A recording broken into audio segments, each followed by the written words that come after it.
de Single Point of Failure. Quem aí já estudou um pouquinho de microserviços talvez tenha escutado já desse conceito. O Single Point of Failure, quando a gente fala ali de arquitetura, o que é? É quando vários componentes seus dependem de um componente central. E aí, como é que é isso? Vou dar um exemplo. Imagina que a gente tem um conjunto de microserviços que todos eles dependem de um único microserviço. Se esse único microserviço cai, todos os outros dependiam dele e vão cair junto. Então, nosso Single Point of Failure, ou SPOF, como é a sigla, é esse microserviço central.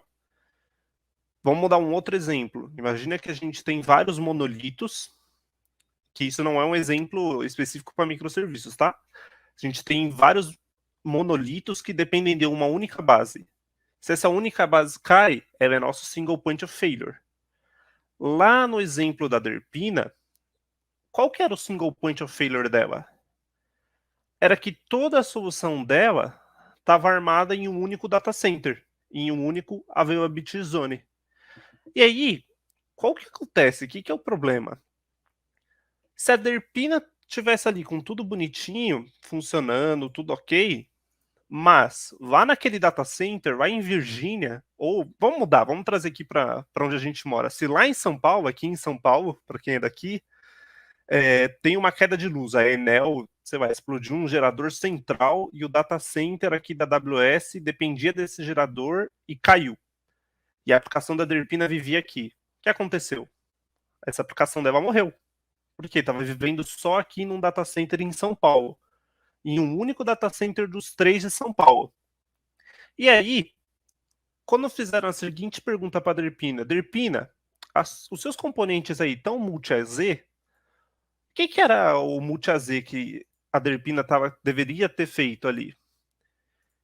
É ter a aplicação dela deployada em mais de um data center, em mais de um availability zone. Que aí o que é isso? A mesma aplicação dela vai estar vivendo em 2 data centers diferentes. Então imagina só, se um data center que está num canto da cidade cai, explode alguma coisa, o que seja, por qualquer problema, o outro data center que está no outro lado da cidade ou do estado vai sobreviver. E aí a aplicação da Derpina vai estar resistente a essa falha de 1 a Z. Então isso é super importante quando a gente fala de ter multi-AZ nos seus componentes de arquitetura. Porque dessa forma a gente consegue garantir que o sistema vai resistir a falhas. Então a gente consegue sobreviver a uma queda de data center inteiro, simplesmente ativando essas flags de multi-AZ ali na nossa cloud. E aí, olha só, até uma pergunta ali que fizeram. Como é que sincroniza a base de dados? Legal essa pergunta. Lá na AWS, vou falar de AWS que é o que conheço, tá? E até é algo que os próprios bancos nativos têm e você pode implementar na mão. Mas essas ferramentas de base de dados, elas já provêm réplica. E aí, quando a gente fala de cloud, a cloud já abstrai tudo isso. Então, na AWS, o que é isso de multi-AZ que a gente está falando? É você ir lá no load balancer e na hora de criar ele marcar assim, ó. Esse load balancer vai estar disponível em tais AZs da minha conta. Vai lá nos seus EC2, no Autoscale e fala, o Autoscale vai propagar essas aplicações em tais data centers. A mesma coisa a base de dados. A gente vai na base de dados e fala, olha, essa base de dados ela vai estar deployada multi-AZ. E aí o próprio AWS, no caso da base de dados, ele vai prover o que a gente chama de uma instância master ali, principal, e uma outra que vai ser o slave ali da AWS, um Standby Disaster Recovery. Que ele vai fazer? Ele, sincronicamente, ele vai replicar todas as suas escrituras para aquele slave. E aquele slave vai estar em um outro data center. Se o principal cai, o slave automaticamente vira o principal e você não precisa fazer mais nada. E aí, você tem uma série de formas de mitigar isso com a Z. Só que olha só, até perguntar ali de custos, a gente pode tratar isso aí até depois. Quando a gente fala de proposta multi-AZ, tem várias coisas que a gente pode tratar. E aí, para a gente refletir um pouquinho. A nuvem, ela não é infinita. como a gente já falou no comecinho, e até que escrever aí no chat, é simplesmente a máquina de outra pessoa. Então a gente tem certos limites dos provedores que a gente tem que ficar atento, até mesmo a availability zones. E aí a gente começa a avaliar outros cenários. Aí olha só, quando a gente começa a falar de multi-AZ, a gente pode começar a entrar em outro problema. Vamos subir o problema aí. O que, que acontece se, por exemplo, eu vou dar um cenário hipotético. Acontece um terremoto em São Paulo. Cai um meteoro em São Paulo. Vai cair todas as aplicações, porque vai estar todos os data centers aqui. Aí, se a gente precisa ter essa resiliência, a gente começa a pensar em multi-region, que aí vai ser o quê? Ter a sua aplicação deployada em outra região. Ou seja, vamos imaginar aqui, lá no Nordeste ou lá no Sul, que está longe de São Paulo. Então, se São Paulo ali acontecer um desastre natural, a aplicação está vivendo em outro lugar tranquilamente. Poxa, mas e se tem uma falha na AWS inteira ou na GCP? Beleza, você pode ter toda a sua aplicação vivendo em outro provedor. Você pode ter isso. Você pode ter N contas no seu provedor. Só que quanto mais a gente fala nisso, a gente vai estar aumentando a complexidade da nossa arquitetura. E aí a gente tem que tomar bastante cuidado com isso. Por quê?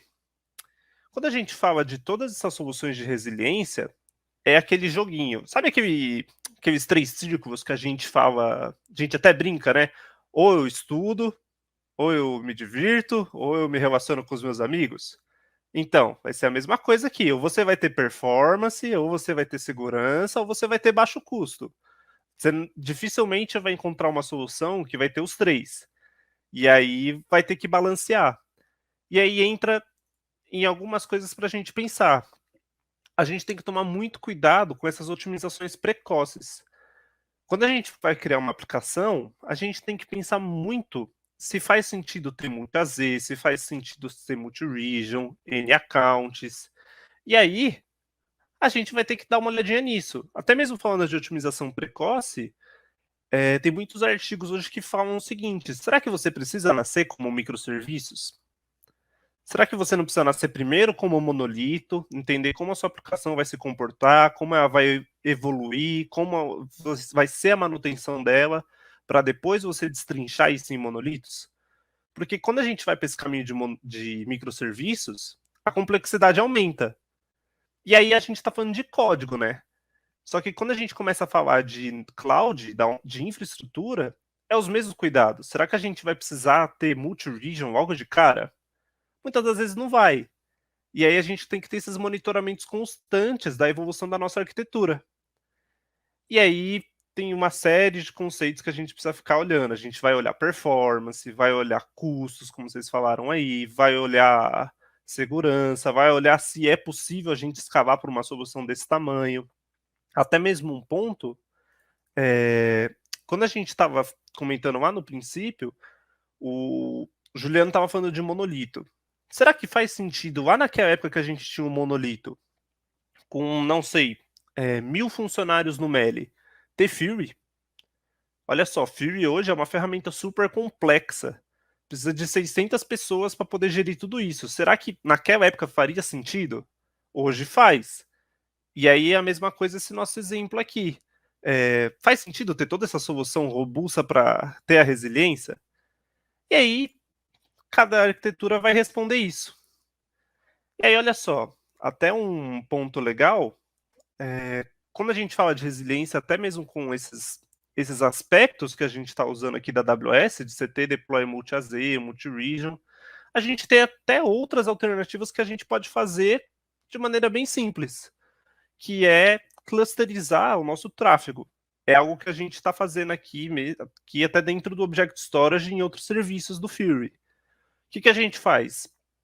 A gente tem a nossa aplicação e aí a gente replica ela em clusters lógicos. E aí, o que eu estou chamando aqui de clusters lógicos? Fisicamente, são várias máquinas, né? A mesma base, às vezes, ou bases distintas, mas a gente faz um mapeamento lógico dos nossos clientes. Então, a gente olha ali para os clientes e fala: poxa, será que faz sentido eu ter infraestrutura de teste com tráfego de teste? Ou uma infraestrutura que é super crítica e tem um throughput super baixo, competindo contra outros 1000 clientes na mesma máquina que não precisariam ter tanto acesso assim, ou melhor, não precisariam ter tanta atenção. Imagina que você tem ali um fluxo de pagamento super importante, e em outro, um fluxo que não é nada importante para o seu sistema. Vou dar um exemplo, sei lá, geração de relatório, que o cara pode esperar ali algumas horas se falhar. E aí é onde a gente entra com isso de clusterização, que a gente define clusters conforme a prioridade dos nossos clientes. E aí a gente consegue diminuir o que a gente chama de blast radius. O que é o blast radius? É o raio de afetação, se a gente tem alguma queda ou qualquer coisa do tipo. A gente começa a afetar alguns clusters e outros não. É uma solução até um pouco mais barata de você fazer, para não ter que ter multi-region, não ter que ter multi-account, multi-AZ às vezes, e você consegue resolver os problemas dessa maneira. Então é um pouquinho desse nosso cenário. Só que olha só, nisso tudo ainda entra uma série de outros fatores. E aí o Pedrão vai dar uma continuidade aí pra gente. Legal. Vou dar só, voltando um pouquinho, puxando o gancho ainda um pouquinho sobre Blast Radius. Aqui no Object Storage, a gente tem um top client que ele é responsável por 50% das operações de escrita e leitura. Então não faz sentido eu colocar esse cara que tem tanto tráfego junto de todos os outros 2.000 buckets que estão fazendo operações de escrita e leitura. Do mesmo modo que quando eu rodo uma nova versão, então eu vou colocar uma nova feature, eu vou fazer uma alteração crítica, eu posso fazer isso num cluster de teste, com clientes de teste que estão rodando, ao invés de fazer em alguém que tem uma disponibilidade alta. Então aqui no Mercado Livre a gente sempre coloca, quando o dev, pô, eu preciso de um Object Storage. Ele coloca qual é a criticidade dele. E aí, com base em N fatores. E aí, são criticidade de teste, baixa, média e alta disponibilidade. Então, alta disponibilidade, eles são os caras que a gente vai mais segregar e são os caras que a gente vai, por último, fazer os deploys. Né, justamente para ter o mínimo de afetação no Mercado Livre inteiro. Então, vou dar um exemplo lá atrás, ainda no Object Storage, quando não havia cluster, porque a gente não nasceu todo bonito, né? A gente nasceu com um cluster só. E aí a gente fez um deploy e afetou o fluxo de impressão de etiquetas lá no mercado envios. E a galera não conseguia mais imprimir etiqueta. Então, quer dizer, se eu tivesse clusterizado isso, eu poderia ter tido uma falha numa disponibilidade baixa, resolvido, feito o deploy, corrigido, e aí vindo para esse próximo cluster. E eu não teria essa afetação. E aí, seguindo essa parada de afetação, a gente vem para o próximo papo, que é sobre proatividade e reatividade, né? Quando a gente entra numa empresa, a gente sempre ouviu que é super importante a gente ser proativo e sempre estar lá fazendo as coisas 24/7 e tentando resolver o máximo possível de coisas sem que alguém te fale, ó, você precisa fazer tal coisa, né? E aí é um pouco sobre o equilíbrio disso. Né? Se a gente for muito proativo, muito reativo, tem problema os dois. E a gente tem que saber quando a gente precisa ser proativo e quando a gente precisa ser reativo. E esses dois conceitos no nosso mundo se resumem a proatividade.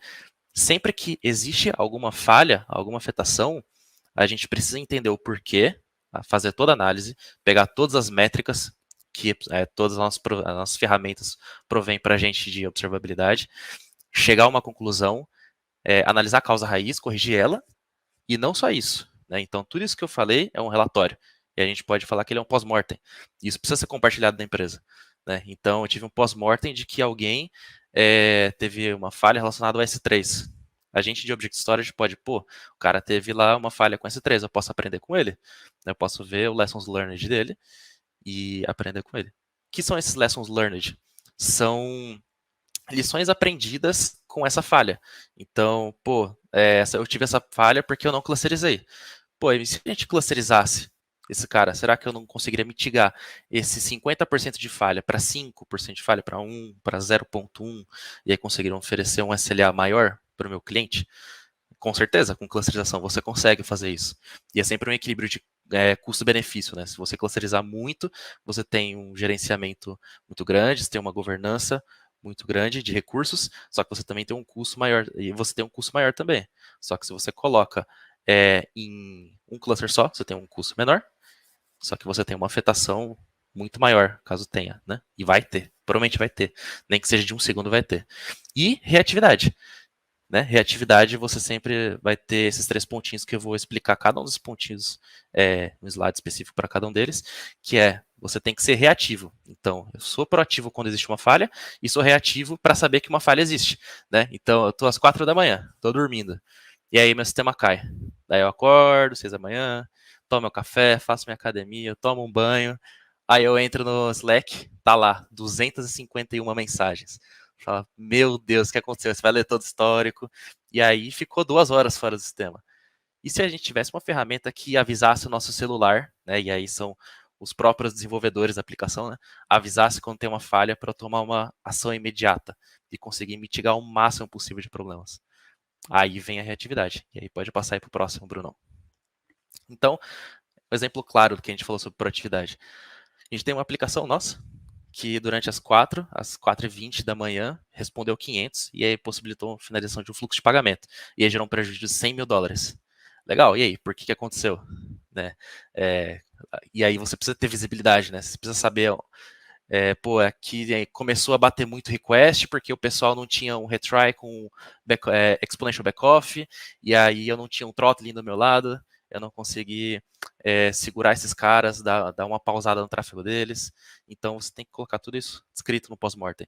E com esse documento, minuto a minuto, que aconteceu minuto a minuto, com esse nível de detalhamento, você pega e cria os lessons learned para que você mitiga essa falha da próxima vez. E aí, no lessons learned, a gente teve acidente, documentou tudo, e a gente vai falar, pô, eu poderia ter colocado um throttling. Então entra uma ação. E aí essa ação pode ser parte de um SLA de bugs na empresa, e a gente tem prazo para corrigir ele, para que isso não aconteça mais.